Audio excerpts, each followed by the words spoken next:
Some recent managerial decisions have us wondering who's really driving the ship. We're going to talk about it on today's Locked On Reds.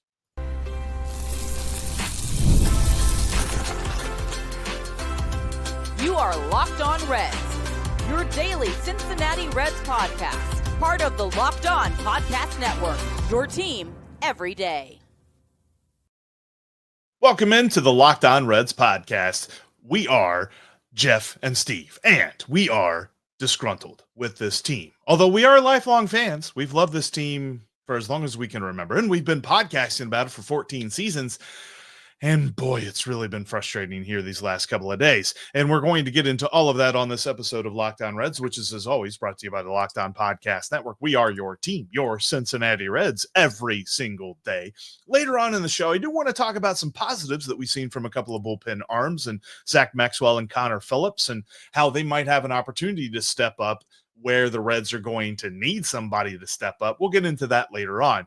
In just a few minutes, I really want to break down what's going on with this roster, what's going on with the organizational talent that has been put together by this front office, and ask a question about all of it. But we will begin with a question about the manager in charge of the Cincinnati Reds. And quite frankly, there's some questions that I have about how much in charge he has been. That's all coming up on today's episode that is brought to you by Game Time. Download the Game Time app today, create an account, and use the promo code LOCKEDONMLB to save $20 off your first purchase. All right, Steve, another loss, another bad loss. And quite frankly, you're playing the Los Angeles Dodgers. They have 3 times the payroll that the Reds do. It's understandable that you're going to lose. But the way that they have lost these 2 games in Los Angeles has just been so nails on a chalkboard, just absolutely annoying how they've done it.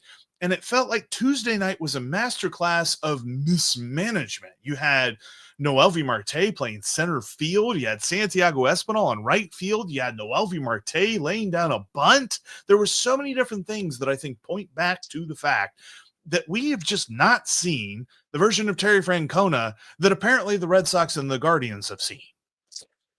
Yeah, there's some it's really hard to even find the words. Noelvi Marte in center field. That went exactly how you would have expected. Exactly how any even casual baseball fan, knowing Noelvi Marte's story, would have predicted that it would go. So I don't understand why Noelvi Marte was in center field. There was no real good reason for it.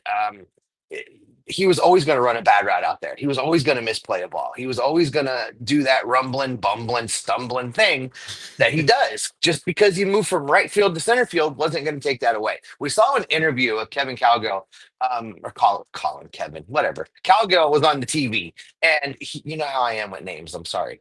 Right. And basically shared a conversation that he had with Marte, where Marte's like, I want to play over there. I want to play center field. And Calgill tells him, well, you got to start here and graduate. Well, listen, he needs to go back to summer school because this was not how it should play out. And it really cost the Reds, among other things. Hey, I question the decision making, Jeff, because these aren't calculated risks. These aren't like, well, maybe Tito has some information that we don't have. Or know something we don't know. This one could pretty clearly be judged with an eye test. And the eye test said Noelvi Marte had absolutely no reason to be in center field for the Cincinnati Reds. No, and I think the biggest problem with this is, okay, well, the reasoning that they did this was they put TJ Friedl on an off day. They gave him some day off. Fine. Then you put in Will Benson. Well, he'd be facing a lefty. Whatever. You don't have another center fielder on this roster. Like, period. If TJ Friedl needs a day off, it's Will Benson in center field. I don't know who else you should really be looking at. And as much as I love Noelvi Marte, and I love the renaissance that he's had at the plate this year, and I'm cautiously sort of optimistic. Honestly, Steve, my optimism is just being shot to pieces this last couple of weeks, but I'm cautiously optimistic that he can figure out right field. That doesn't mean he can play center. And I think that it's hilarious that they said, well, he played a couple innings in center field in Arizona during that blowout loss, and he's been shagging fly balls out there during batting practice. It's like, okay, by that logic, I can walk into McDonald's tomorrow and run the place. Like, I just don't think that that's what we need to be looking at when it comes to how we manage this roster. And the reason that I kind of bring up questioning about what Terry Francona has been doing all this season is because this isn't an isolated incident. We've heard many times from Terry Francona that Elly De La Cruz doesn't want to take a day off. He wants to play 162 ball games. That's all well and good, but what is best for him? What is best for the team? As I laid out yesterday, it's clearly not letting him continue to play every day the way that he's playing. He is slumping hard here in the month of August, and he needs a day off. We haven't seen the lineup for Wednesday's game just yet. Really hope that he's not in it. Really hope that they're telling him to sit down. Yeah, he's going to be in it, Jeff. Unfortunately, I don't understand what's going on, but it's these decisions, and you can pick any one of them. But then you have to look at what are the rest of the dominoes. So you move Noelvi Marte to center field. Bad decision. It's going to have a bad outcome. We all knew that was coming. And then you put Santiago Espinal in right field. You might as well have not had anybody in right field. His arm was tested not once but twice, and both times terrible, terrible, terrible throws, which is what you get when you put an infielder way back down the right field line. There's a reason why he wasn't an outfielder, and we saw exactly what it was. If Noelvi Marte had been in right field on both of those balls, I think there was plays at the plate both times. Yeah, easily. And I said this on X yesterday, and I mean it. Like, if I'm on base and Santiago Espinal's in right field catching a fly ball, I'm going to test him with my speed. Easy, you're full hammy. You're end up like Sean Casey. Easy, easy there, big fella. Easy. Probably would, but it all points to a very strange question that I keep having of like, when are we going to see it? At what point do we see the Tito effect? Because this is not something that you and I derived and came up with and invented. Like, he has done this with the Red Sox. He has done this with the Guardians, where he turns the team around and makes them a good team. This isn't just like we conjured this out of nowhere. He knows what he's doing. But the more and more that we watch him this year with the Reds, that's all we keep hearing, and we don't keep seeing. And as another former Cincinnati coach once said, I see better than I hear, Steve. Yeah, we're quoting Marvin Lewis today. Here we go. Oh my God, this is what we're doing today. I want to be fair. Maybe we are seeing the Tito effect, and this team was just a lot worse off than we thought it was. I mean, I don't know, Jeff. I'm just because they're getting some of the most amazing pitching that this team got in recent memory. Yes. I think that Tito's decisions surrounding the pitching has been largely a lot better than I ever would have trusted David Bell to make. So, maybe there was just a lot more to fix than we realized. When we thought it was bad, maybe it was really, really bad, and we didn't see it all. I'm concerned about the Reds' continued inability to put players in the best position to be successful. So I don't know that this is necessarily a Tito problem, and it's maybe a more organizational front office Nick Krall problem, which we're going to get into here in a little bit, right? Because there's things that point at constant, consistent problems, and some of the pieces has changed, and you have to start looking for the common denominator. And maybe Tito is not who we should be pointing at.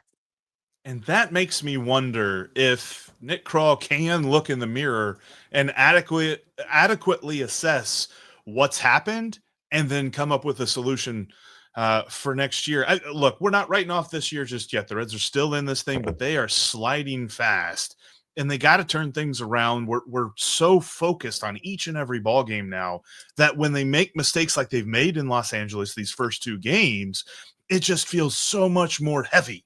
And because of all of that, we continue to point back to the roster. And so the question is, will Nick Krall fix it this offseason? You've only got a few more chances to get down to the ballpark, and the best way to do that is with Game Time. Steve and I do this all the time. In fact, I'm going to be using this a couple of different times as the Reds close out their home slate of the regular season, because Game Time has the best deals, especially as you get closer to first pitch. But they also help you out if you're on the road. If you're going to a stadium you've never been to, they show you your view from your seat. Game Time is all about making ticket purchasing easier no matter where you're at. And they've got all kinds of different options, whether you're talking about baseball, football, college football, you got basketball and hockey coming up, everything sports-wise, but also like stand-up acts, concerts, things like that as well, can all be found on Game Time. Download the app today, create an account, and use the promo code LOCKEDONMLB. You'll save $20 off your first purchase. Terms apply. Again, download the app and use the promo code LOCKEDONMLB to save $20 off that first purchase. That's on Game Time. They got the last-minute tickets at the lowest prices, guaranteed. And as football season's getting going, there's no better place to get in on the action than over on FanDuel, because right now new customers can bet just $5, and if your bet wins, you'll get $300 in bonus bets to use across the app. And right now, tonight, the Reds and the Dodgers, you got Nick Lodolo back on the mound. He's back from a quick little IL stint, healthy, ready to go. They have his over-under on strikeouts at 4.5. I think he's going to hit that. He was really mowing down Dodgers whenever they were at Great American Ballpark earlier on this season, and I think he will do it again. So take the over on 4.5 strikeouts for Nick Lodolo tonight against the Dodgers in Chavez Ravine. That's over on the FanDuel app. Again, new users, bet $5, get $300 in bonus bets if your bet wins. Are you ready? Download the FanDuel app now by visiting FanDuel.com. To get started, that's FanDuel.com. Go place that first $5 bet.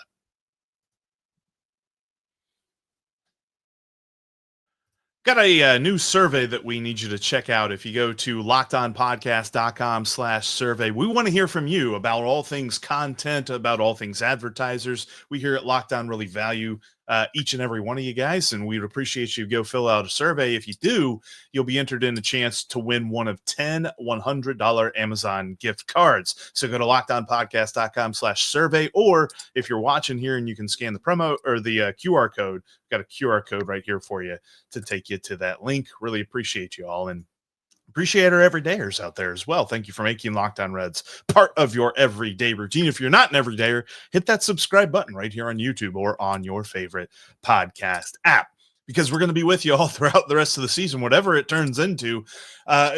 Steve, like we mentioned, like it feels like we're not getting that Tito effect that we expected, but maybe it's because the roster is worse than we thought. And maybe there were more holes than we thought. And I think this all goes back to the strategy that Nick Krall has employed ever since he took over. And there's a lot of talent up the middle. There's a lot of athletic players in the organization. But it feels like they're all shortstops, and they're not really setting these guys up for success early on, and they're asking them to move around at a moment's notice. It doesn't feel like they're all shortstops. They are all shortstops. Tyler Gibbons sat right here on this show and told us, you go out and you draft the best athlete available, and those are going to be the shortstops, right? And that's Right. what the Reds have done. And listen, the strategy is sound in Daytona, in Goodyear, at the complex league. Draft all the shortstops you want, but you can't wait until they're in Cincinnati to teach them how to play the outfield. You have to Right. decide that much sooner than the Reds are. You have to start moving guys around much sooner than the Reds have, so that by the time they get to Cincinnati, they're accomplished. Now, look, I'm not saying that any, including Santiago Espinal, these are all athletic people. These are all guys with a lot of talent that have made it to Major League Baseball. I'm not trying to take that away from them. But that doesn't mean that you can magically have the muscle memory and the skill set to go do something you've never done before just because you're a little bit athletic. You don't know how to read routes because you're athletic. You don't know how to judge the difference in the spin between left field and right field because you're athletic. That takes time. That takes repetition. That takes being put in a position to be the best that you can be. And the Reds have robbed everybody that they've stuck in the outfield this year of that opportunity, of putting them in a position to be good. And And I mean, we see it, right, Jeff? We see it in the comments all the time. Ellie needs to be in center field. He'd have these same problems. I mean, Right. That's he'd just make up yeah. for it because he has more athleticism than everybody else, but he would still run bad routes. He would still misjudge the spin on the ball. It would happen. And Ellie's the most athletic dude on this team. So this is a front office failure. And we haven't leaned into this, and I haven't put a lot of thought into it. But the more boneheaded plays I see on the field, the more I'm looking at whose fault is this? This is Nick Krall's fault. Yeah. No, it's very obvious because you go back to 2023, and I was thinking about this last night, where the Reds were in first place in the division on August 1st. And it felt like at that moment, the Reds declared organizational success. And they haven't changed since that point. They said, no, it worked. It hasn't worked. They haven't made the playoffs. They haven't advanced in the playoffs. They haven't gotten to the World Series yet. They haven't won a division yet. There's not been a part of this plan that has worked. And it doesn't seem as though they are willing to admit defeat. And I do say this though, Steve, like for anybody that's coming at with a counterpoint, it's like, well, at least they have a plan. You're right. For a long period of time, it didn't seem like there was a plan. And so there's that. Yeah, the bar is very low. But you got to admit when a plan's not working. And it certainly seems that a plan is not working if you're going into an offseason thinking, well, Noelvi Marte's got experience in center field. He's a center fielder. And with an offseason and with a spring training and maybe he plays some winter ball, he can get better at center field. And you know what? We have another athlete. We can move Ellie De La Cruz to the outfield. That'll solve the outfield. It doesn't solve the outfield. It trades question marks because obviously he still has some question marks at shortstop. So, okay, if the question mark is too big at shortstop, we move him to the outfield. That solves the problem, right? It moves the problem to a different spot. Like there's not a solving of problems by putting a guy out of position. And I will hold to this all off season. This is not going to be something that I waver on. The Reds need to go get outfielders for their outfield. We see this with the Dodgers, a team that spends tons of money, yes, but they do that to get the right guys in the right position. There are skills, like you mentioned. You develop a skill set when you develop as an outfielder. The Reds have not developed outfielders. They have developed infielders. And when they bring them up to the major leagues, they wonder why their outfield stinks. It's because they haven't developed that part of the field. So I give them some credit for having a plan, but like you said, that's a heck of a low bar. And boy, that's grading on a curve that's about as hairpin as you can get. And so you've really got to look at this honestly, if you're Nick Krall, and say, is this working and how do I fix it? And the answer cannot be, it gets better with time, because that's all we've ever heard. Right. And the thing that's missing, Jeff, is we have a plan. Well, what's the next part of that plan? What's the evolution? What's the execution? I am completely good, all fine with Noelvi Marte being the right fielder for this team next year. But if your vision for him is to be able to call him an outfielder and move him around to all three outfield spots, which that's seemingly what they're trying to say with what they're doing right now, then when this season ends, he should be in every single fall league, winter league, wherever you can stick him. And in every one of those games, he should be playing the outfield, and they should be moving him around. Even in the same game, let him do 3 innings in right, 3 innings in center, 3 innings in left, so he can start to learn the differences in the spins and the routes and the angles, depending on which one of the outfields you're playing. So, those are all off-season things you do. These are not experiments to be had heading into September when you're trying to lock down a wild card spot. It's pretty criminal to just be like, he's got it, when you're trying to catch the Mets right now. So I need them to be better. Noelvi Marte should just be in right field the rest of the way. That is the only place he should play out there, because that's where he's done the most work. And then if you want to expand his horizons, you do it in the offseason. I know this, though, Steve. It's clear they've got some work to do whenever the season ends, and they've really got to look long and hard and be honest about how they attack that plan, because what they've done to this point has not worked. But I know this. There's a few a few positives that I definitely want to end the show on because, quite frankly, I'm going crazy with myself right here. I'm falling into the pit of realism, and I hate it. I love being optimistic about this team. There's a few reasons to be optimistic that happened in the loss on Tuesday night, and they all come from the bullpen. Hey, Reds fans, are you still paying full price for gas? Stop leaving money behind. Get real cash back every time you fill up with a free Upside app. Simply download the free Upside app in the App Store or Google Play right now and start earning cash at the pump today. Use my limited time promo code SEASON and get an extra 25 cents back per gallon on your first fill up. You could make up to $300 a year just from buying the gas you already are buying. At first, I thought it was too good to be true, to be honest with you, but it's totally legit. Real people are getting paid just to make their daily commutes, and you can too. Plus, you can cash out anytime to your bank account, PayPal, or an e-gift card for Amazon and other brands. Don't let this offer drive on by. Download the free Upside app now and use my limited time promo code SEASON for a limited 25% per gallon bonus. That's promo code SESON. Offers vary by user and location. Go to upside.com for terms and conditions. Yeah, also it's SESON, whatever. I'll get spelling eventually one day. Thanks for watching us here on YouTube. If you can't watch Alabama. us on YouTube, you can listen to us on your favorite podcasting app. Oh boy. Appreciate everybody out there who makes Lockdown Reds part of your everyday routine. Sometimes ads just they just humble you. Anyway, a couple of positives last night, Steve, because there's a couple of positives that are surrounding a question mark because Graham Ashcraft went to get an MRI on his distal forearm. And I heard the term distal forearm about 25 times last night on the broadcast. That's why I decided to use it here today. First time in my life I ever heard that term.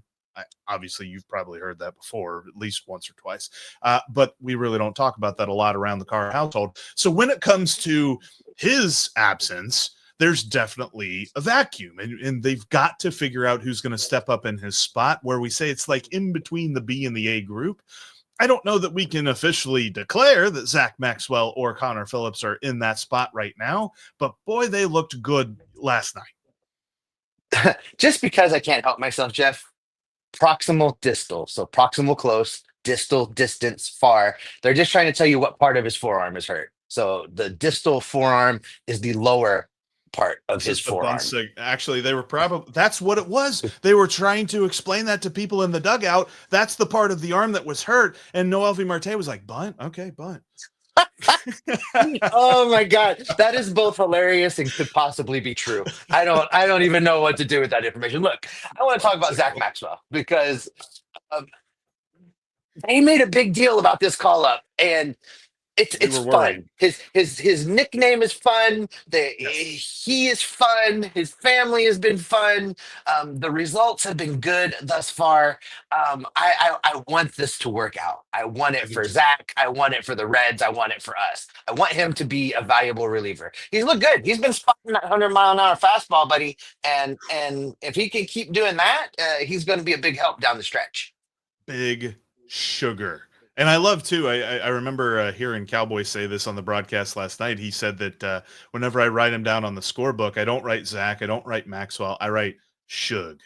It's like, all right, so you can even shorten his nickname. It's Big Sugar or Shug. And Shug was dominating people with that fastball last night. And the slider itself was actually pretty phenomenal as well.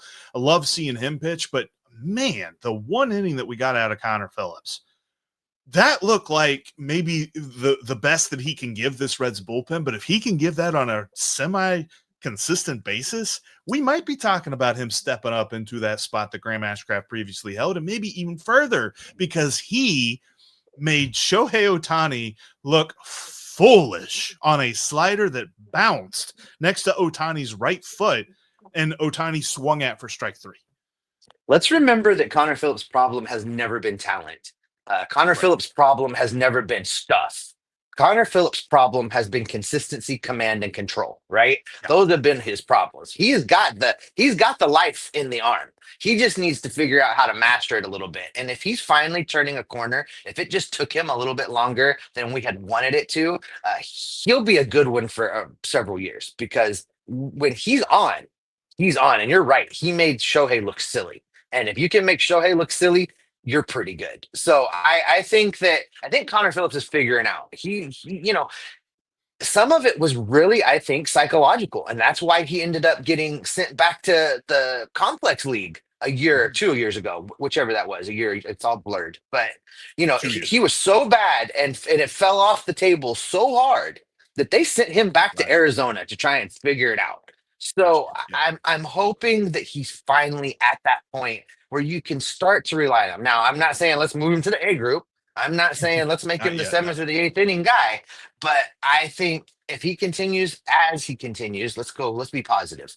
As he continues to pitch like that, you give him more and more opportunity in leverage situations that get harder and harder, and you see how he responds. But I am very cautiously optimistic based on what we've been seeing from him. There are a few people that I trust more to evaluate pitching than Chris Welsh and Jeff Brantley. And Jeff Brantley had a lot of good things to say about what he has seen from Connor Phillips and the work that he's put in this year. He's like, man, he has really mastered that slider sweeper that he has. And now his next step is, how does he pair that with the 100-mile-an-hour fastball? Can he tunnel it? Can that's something that he can set up with, all of the crazy talent and stuff that is, and then add the deception factor to it, because that's how he's going to take his next step. Because if you can get up there on the mound and make a hitter think that you're throwing the fastball and a drop in the slider, all right, next pitch, the hitter has no clue. And they can't look for either one of those, because if you look for the slider, the fastball is going to blow you away. If you look for the fastball, the slider is going to make you look silly. So it's a great 1-2 punch. And then whenever he just needs to completely fool somebody, he's got that curveball he can drop in. He still doesn't quite locate that for a strike, and he doesn't quite have enough deception on it to fool somebody into swinging over the top of it as it hits the ground. But it's just one more offering that he can show to a hitter that is different from his main two pitches. And so I think that he is in the right role right now.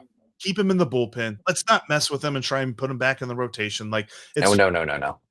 He's looking pretty good as a relief pitcher. And then you also have, the added strength to the bullpen of moving Nick Martinez back now that Nick Lodolo is returning to the rotation.